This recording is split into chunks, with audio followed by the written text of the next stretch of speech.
We're going hopping today, where things are popping, pop. The Philadelphia way, we're gonna drop it, drop. On all the music they play on the bandstand, bandstand. Lovely.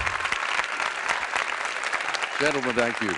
This is the only time in your life, Lee, when you lose a string, it doesn't make a lot of difference. This is the one show in the world you go on with no strings. Is it difficult to do a finger synchronization? We don't make any bones about it. Very rarely we have live music, but is it difficult to do the fingers? Copying to the music?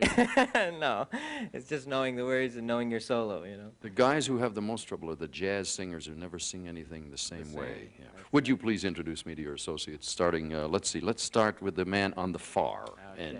My percussionist, Steve Foreman. Steve, let me hear your contribution to this record again, will you? Ah, that's the hook. That's what made the record. I knew it. I knew it. The man is my hero. Next. All right, on vocals and bass, the great Nathan East. Nathan, nice to have you here. Back here. Yeah. Alex Acuna on drums. Alex, nice to have you aboard. And lastly, my lead vocalist, Eric Tagg. Eric, nice to have you here. I said you were a musician's musician. When you were playing a lot more studio work, which you don't do as much of now, I understand, how many sessions have you played on in a given period of time? What's the big number? Well, for a while when I was working, like I did sessions every week, three a day for 5 years, and one time I had a contest with another buddy of how many we each could do that week, and I did 26 in 5 days. Holy mackerel. Somebody gave me a magic number of 2,000 in a period of time? Yes, in about, I guess about 3 years, 2,000 sessions, so I'm lucky I'm alive. What now, at one point in your life, it becomes embarrassing. They invite you in as a faceless background musician, and then they begin to pull you out front and say, why don't you do a little thing? Is that when you decided you should do your own stuff?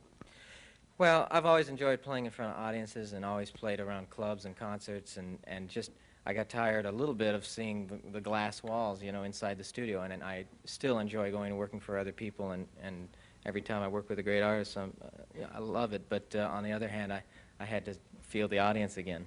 Well, you know, this is strange because you have now reached the point of the top of the charts on your own. Oh, that song, I said it was written for somebody else. Absolutely. I started writing in the beginning of '80 for my new album, Rit, and that was actually the first song that I wrote, and at the time I was working on George Benson's album, Give Me the Night, and Quincy Jones was producing and asking people for material, and I started writing this song with George in mind, and by the time I finished it, that album was over, but I'm glad I saved it for myself. I'm glad the album was over and you got it. Tell me about the next one, please. All right, this is the next single that's out any day now, and it's called Mr. Briefcase, and it's written by my buddy Eric Tagg. All right, ladies and gentlemen, Lee Ritenour.